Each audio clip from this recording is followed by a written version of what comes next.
করেছিলেন সেই কাজের পূর্ণতা আজকে নরেন্দ্র মোদী দিচ্ছেন। তাই আপনি দেওয়াল থেকে প্রধানমন্ত্রী আবাস যোজনার নাম মুছতে পারেন, রাস্তা থেকে প্রধানমন্ত্রী গ্রাম সড়ক যোজনার নাম মুছতে পারেন, কিন্তু এই বাংলার মানুষের হৃদয়ে যে পদ্ম ফুল ফুটে আছে এটা আপনি কিছুতেই মুছতে পারবেন না। মানুষের হৃদয় থেকে এটা মোছা যাবে না। তাই বলি যে আপনাদের শুভোদয় হোক। আর দিদি আপনি জেনে রাখুন যে নদিয়ার তৃণমূলের ধ্বংসের হাত থেকে কোনো অবস্থাতে আপনি বাঁচাতে পারবেন না। এই জেলার মানুষ ভারতীয় জনতা পার্টির সঙ্গে আছে।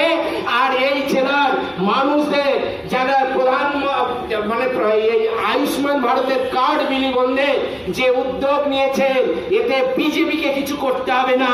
এই জেলার বঞ্চিত মানুষ পুঞ্জিত বুকে তাদের সঞ্চিত অভিমান নিয়ে আপনাদের বিরুদ্ধে অভিযান শুরু করবে। আর সেই ক্ষোভের অনলে আপনারা পুড়ে ছারখার হয়ে যাবেন। এই জেলার তৃণমূল কংগ্রেস পুড়ে ছারখার হয়ে যাবে।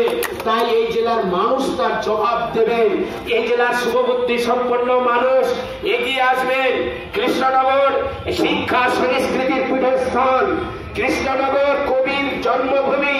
এই কৃষ্ণনগরে পণ্ডিত লক্ষ্মীকান্ত মৈত্র যেরকম জন্মগ্রহণ করেছেন সেরকম দেশপ্রেমিক জেএন চৌধুরীর জন্মস্থান এই কৃষ্ণনগর। সেদিনকে যে পাকিস্তানকে যে ভারত বিরোধী শক্তিকে পর্যদস্ত করেছিলেন জেএন চৌধুরী, সেই জেএন চৌধুরীর পবিত্র রক্ত দ্বারা এই জেলার মানুষের শিরায় শিরায় ধমনীতে ধমনীতে প্রবাহিত। তাই কোন অঙ্ক দিয়ে কোন হুঙ্কার দিয়ে এই শহরের মানুষকে দমাতে পারবেন না, এই জেলার মানুষকে দমাতে পারবেন না।